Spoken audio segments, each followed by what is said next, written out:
That Costco croissant haul, while delicious initially, can leave you with a surplus, but don't let a single buttery flake go to waste. First up, let's transform those slightly stale croissants into a decadent bread pudding. Start by tearing or cubing about 4 to 5 croissants into bite-sized pieces and placing them in a greased baking dish in a separate bowl.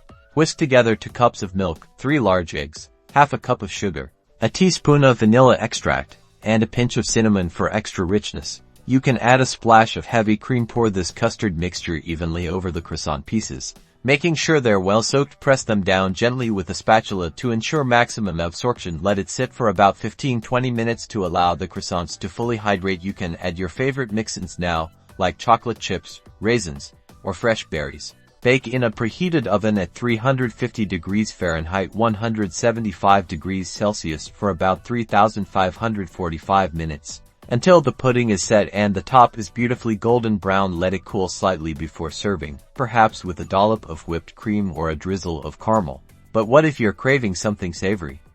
Croissants make fantastic sandwich bases. Simply slice a croissant in half horizontally, like you would a regular roll. Toast it lightly for a little extra crunch if you prefer. Then, layer on your favorite fillings. Think sliced turkey or ham, Swiss or cheddar cheese, crisp lettuce, juicy tomato, and a smear of mayonnaise or mustard. These make for an elevated lunch or a delightful brunch option.